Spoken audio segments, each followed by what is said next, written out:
ಸಾಮಾಜಿಕ ಹೋರಾಟಗಾರರಿ ಈಗ ಅಧಿಕೃತ ಮರಳು ಮಾರಾಟಕ್ಕೆ ಅವಕಾಶ ಮಾಡಿಕೊಡುವಂತ ಗೋರ್ಮೆಂಟ್ ಪಾಯಿಂಟ್ ಅನ್ನ ಮಾಡಿದ ಗಣಿ ಮತ್ತು ಭೂ ವಿಜ್ಞಾನ ಇಲಾಖೆಗೆ ತಾವ್ಯಾಕೆ ಹೋರಾಟ ಮಾಡಬಾರ್ದು? ನೀವ್ಯಾಕೆ ಹೋರಾಟ ಮಾಡಬಾರ್ದು? ನಾವು ಹಲವಾರು ಬಾರಿ ಇದರ ಬಗ್ಗೆ ಹೋರಾಟ ಮಾಡಿದ್ದಕ್ಕಾಗಿ ನಮ್ಮ ಮೇಲೆ 2 ಸುಳ್ಳು ಕೇಸು ದಾಖಲು ಮಾಡಿದಂತ ಬದಾಮಿಯ ಸಿಪಿಐ ಅವರಿಗೆ ಧನ್ಯವಾದಗಳನ್ನು ತಿಳಿಸ್ತೇನೆ. ಯಾಕಂತಂದ್ರೆ SDPI ನನ್ನ ಏನ್ ಪಾತ್ರ ಅನ್ನೋದು ಗೊತ್ತಿಲ್ಲ, ನಮ್ಮ ಸಂಘಟನೆಯವ್ರಿಗೆ ಏನ್ ಪಾತ್ರ ಅನ್ನೋದು ಗೊತ್ತಿಲ್ಲ. ಹುಡುಗಪ್ಪವರು ಕಾಂಗ್ರೆಸ್ ಕಾರ್ಯಕರ್ತರು ಒಬ್ಬರು ತಾಲೂಕು ಅಸಂಘಟಿತ ಕಾರ್ಮಿಕ ಘಟಕದ ತಾಲೂಕು ಅಧ್ಯಕ್ಷನ ಕಿಡ್ನಾಪ್ ಮಾಡಿದಾಗ ಯಾವುದೇ ಒಬ್ಬ ಪಕ್ಷದವರು ಧ್ವನಿ ಎತ್ತಿಲ್ಲ. ಆ ಧ್ವನಿ ಎತ್ತಿದಂದ್ರೆ ಹೋರಾಟಗಾರರ ಸಂಘಟನೆಯವರು. ಅಂದ್ರೆ ತಾಲೂಕಿನೊಳಗೆ ಹೋರಾಟಗಾರರ ಮೇಲೆ ಇವತ್ತಿನ ಸುಳ್ಳು ಕೇಸು ರೌಡಿ ಸೀಟರ್ ಹಾಕ್ತಾರ. ಇದು ದಿನನಿತ್ಯ ಪ್ರತಿನಿತ್ಯ ನಡೆಯಕತ್ತಿದೆ. ಯಾಕಂತಂದ್ರೆ ಇವ್ರಿಗೆ ಏನ್ ಆಗ್ಯಾಕತ್ತಿತ್ತಂದ್ರೆ ಯಾರ ಅನ್ಯಾಯದ ವಿರುದ್ಧವಾಗಿ ನ್ಯಾಯದ ಪರವಾಗಿ ಕೆಲಸ ಮಾಡಕತ್ತಾರ ಅವ್ರ ಹತ್ತಿಕ್ಕುವ ಕೆಲಸವನ್ನು ಬದಾಮಿ ಸರ್ ಹೀಗೆ ಹೇಳ್ತಾರ ಸರ್. ಇವರು ಏನು ಹೋರಾಟಗಾರರ ಮೇಲೆ ಇವತ್ತಿನ ಆಡಳಿತ ಅವ್ರ ಹತ್ತಿಕ್ಕುವಂತ ಕೆಲಸ ಮಾಡಿ ಅವ್ರ ಮೇಲೆ ಇವತ್ತ ಸುಳ್ಳು ಕೇಸುಗಳನ್ನು ದಾಖಲು ಮಾಡುವಂತ ವ್ಯವಸ್ಥೆ ಅಂತ ಹೇಳ್ತಾರೆ. ಸರ್ ಏನ್ ಹೇಳ್ತೀರಿ? ನಾವು ಅದ ತರ ನೋಡಿಲ್ಲ, ಗೊತ್ತಿಲ್ಲ. ನೀವೇನ್ ಹೇಳ್ತೀರಿ ಸರ್ ಇದು ಒಂದು ಹೋರಾಟಗಾರರ ಮೇಲೆ ಆಗ್ತಕ್ಕಂಥ ದೌರ್ಜನ್ಯವನ್ನ? ನೋಡ್ರಿ, ಹೋರಾಟ ಕೂಡ ಮಾಡ್ಲಿ, ಅವ್ರದ್ದೇ ಆಗಿರ್ತಕ್ಕಂಥದ್ದು ಹಕ್ಕೈತೆ. ಆದ್ರೆ ಪೊಲೀಸ್ ಗುಂಡಾಗಿರಿ ಮಾಡುವಂಥದ್ದು, ಹಪ್ತ ವಸೂಲಿ ಮಾಡುವಂಥದ್ದು, ಬಡವರ ಮೇಲೆ ದಾಳಿ ಮಾಡುವಂಥದ್ದು, ಬಡವರನ್ನ ಕೆಲಸುವಂಥದ್ದು ಸಂಘಟನೆಯವರು ಮಾಡ್ಬಾರ್ದಲ್ಲ. ಅಂತವ್ರ ಮೇಲೆ ಮಾಡ್ಲಿ, ಅಂತವ್ರ ಮೇಲೆ ಮಾಡ್ತಾರೆ. ನಮ್ಮ ಪೊಲೀಸ್ ಡಿಪಾರ್ಟ್ಮೆಂಟ್ ಅಲ್ರಿ, ಇಂಥವಕ್ಕೂ ನಮ್ಮ ಶಾಸಕರು ಎಂದಿಗೂ ಕೂಡ ಅವ್ರಿಗೆ ಇದು ಮಾಡಂಗಿಲ್ಲ, ಸಪೋರ್ಟ್ ಮಾಡೋದಿಲ್ಲ. ತಾಲೂಕು ಅಧ್ಯಕ್ಷ ಅಸಂಘಟಿತ ಕಾರ್ಮಿಕ ಘಟಕದ ಅಧ್ಯಕ್ಷ ಲೂಟಿ ಮಾಡಿದಾನಂತ ತಮ್ಮ ಅಭಿಪ್ರಾಯ? ಅಲ್ರಿ, ಪೊಲೀಸ್ ಗುಂಡಾಗಿರಿ ಮಾಡ್ಬಾರ್ದಲ್ಲ. ನೋಡ್ರಿ, ಇಲ್ಲೇ ಹೇಗೆ ಅಂತ ಯೋಚನೆ ಮಾಡ್ರಿ. ಎಲ್ಲೋ ಒಂದ್ ಕಡೆಗೆ ಪಾಯಿಂಟ್ ಹೋಗಿರ್ತಾರೆ. ಈಗ ನಮ್ಮ ಸಂಘಟನೆಯವರು ಅಂತ ಹೇಳ್ತಾರೆ, ಸಂಘಟನೆಯವರು ಇರ್ಲಿ, ಅವ್ರಿಗೆ ನಮ್ದು ರೆಸ್ಪೆಕ್ಟ್ ಐತೆ.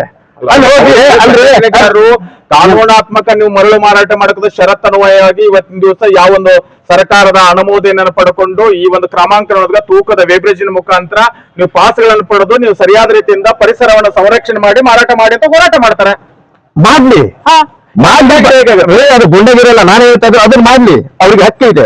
ಆದ್ರೆ ಗಾಡಿ ಟಿಪ್ಪರ್ ತುಂಬಿಕೊಂಡು ಬರುವಾಗ ಪಾಸ್ ಇದ್ರು ಕೂಡ ಆಮೇಲೆ ಉಸ್ಕಿನ್ ಪಾಯಿಂಟ್ ಹೋಗಿ ದುಡ್ಡು ಕೇಳುವಂತದ್ದು, ಆಮೇಲೆ ಉಸ್ಕಿನ್ ಪಾಯಿಂಟ್ ಪುರಾವೆ ಮೇಲೆ ಮಾಡಲಿ, ಯಾವುದೇ ಕ್ರಮ ಕೈಗೊಳ್ಳಿ.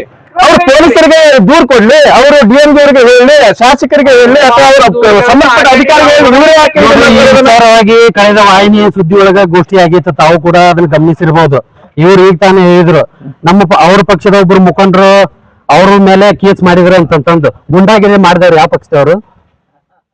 ಇಲ್ಲಿ ದಾದಾಗಿರಿ ಮಾಡಿದವ್ರು ಯಾವ ಪಕ್ಷದವರು? ಸ್ವತಃ ಅವರೇ ಒಪ್ಕೊಂಡ್ರು. ಸುಳ್ಳು ಕೇಸ್ ಹಾಕಿದವ್ರು ಯಾವ ಪಕ್ಷದವರು?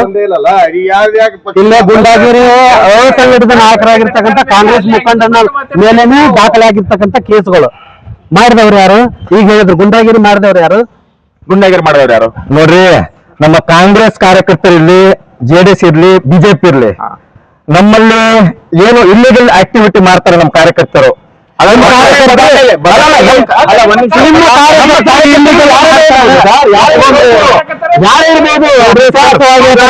ಮರಳುಗಾರಿಕೆ ಇಲ್ಲಿಗಲ್ ಇಲ್ಲ ಅಂತೀರಾ ಸರ್? ಇಬ್ರು ಇರ್ಬೋದು ಅಥವಾ ಇಲ್ಲಿಗಲ್ ಇಲ್ಲ, ನಮ್ಮಲ್ಲಿ ಇಬ್ರು ಇರ್ಬೋದು ಅಂತಲ್ಲ, ಇರ್ಲೇ ಐತಿ.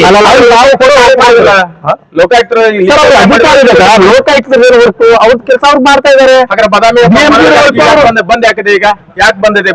ಲೋಕಾಯುಕ್ತರು ಒಂದು ಸಮಂಜಸವಾಗಿರ್ತಕ್ಕಂಥ ಒಂದು ದಾಖಲೆ ಕೊಡ್ತಾ ಇದ್ದಾರೆ. ಇನ್ನೊಂದು 2-3 ದಿವಸ ಉಸುಕು ಬಂದ್ ಚಾಲು ಆಗಿದೆ. ಅಧಿಕೃತ ಮಾರಾಟ ಅನುಮೋದನೆ ಮಾಡ್ತಿರೋ, ಅನಧಿಕೃತಕ್ಕೆ ಅವಕಾಶ ಮಾಡಿಕೊಡ್ತಿರೋ? ಅನುಮೋದಿತವಾಗಿನೇ ಮಾಡ್ತಾರೆ, ಲೀಗಲ್ ಆಗಿನೇ ಕೊಡ್ತಾರೆ. ಲೀಗಲ್ ಆಗಿರ್ತಂತಂದ್ರೆ ಅದು ಯಾಕೆ ಮುಚ್ಚಿತ್ತು? 1 ದಿನ 2 ದಿನದೊಳಗ ಅಥವಾ ಬೇರೆ ಕ್ಷೇತ್ರದೊಳಗ ಇರ್ತಕ್ಕಂಥ ಮರಳುಗಾರಿಕೆ ನಮ್ಮ ಕ್ಷೇತ್ರದೊಳಗೆ ಯಾಕೆ ಹುಣಗುಂದಲ್ಲಿ ಹುಣಗುಂದಲ್ಲಿನೂ ಆಗಿತ್ತಲ್ಲ ಸರ್? ಹುಣಗುಂದಲ್ಲಿ ನಿಮ್ ಶಾಸಕರು ಇರೋದಲ್ರಿ ಸರ್? ಹುಣಗುಂದಲ್ಲಿ ಕೂಡ ಮುಚ್ಚಿತ್ತು. ಎಲ್ಲಾ ಕಡೆ ಎಲ್ಲರೂ ನೋಡಿ, ಇಲ್ಲಿ ಮಾಡಿರ್ತಕ್ಕಂಥ ಎಲ್ಲಾ ನಾಯಕರು, ಎಲ್ಲಾ ಗುಂಡಾಗಿರಿ ಮಾಡಿರ್ತಕ್ಕಂಥ ನಾಯಕರು ಎಲ್ಲರೂ ಕಾಂಗ್ರೆಸ್ನವರೇ. BJP JDS ಮಾಡ್ತಕ್ಕಂಥ ಹಲಕಟ್ಟಿಗಿರಿಯಿಂದ ಜನ ಅವ್ರನ್ನ ದೂರ ಇಟ್ಟಾರ. ಕಾಂಗ್ರೆಸ್ ಪಕ್ಷನ ಒಳ್ಳೆ ಒಂದು ಕೆಲಸ ಮಾಡುವಂತ ಬಂದಾರ. ಈಗ ಇವನು ಈಗ ರುದ್ರೇಶ್ ಹುಂಚಿಗಿಡದವರು ಕಾಂಗ್ರೆಸ್ ಕಾರ್ಯಕರ್ತರ, ನಮ್ಮ ಹುಣಸಿಗಿಡದವರು ಕಾಂಗ್ರೆಸ್ ಕಾರ್ಯಕರ್ತರು ಅಂತ ಹೇಳಿದ್ರೆ, ಹುಣಸಿಗಿಡ ಅವ್ರ ಮೇಲೆ 2 FIR ಆಗಿರೋದು ಅಂತ ಹೇಳಿದ್ರು. ಇಲ್ಲಿ ಏನಾಗತ್ತಲ್ಲ, ಹಂಗಾರೆ ಗುಂಡಾಗಿರಿ ದಾದಾಗಿರಿ ಅವರು ಹುಣಸಿಗಿಡದ ಮಾಡಿರ್ಬೋದಲ್ಲ? ನೀವ್ ಅನ್ಕೋಬಹುದು. ಅದನ್ನ ಸ್ಪಷ್ಟವಾಗಿ ನಮ್ಮ ನಾಯಕರು ಸಂಘಟನೆ ಹೆಸರು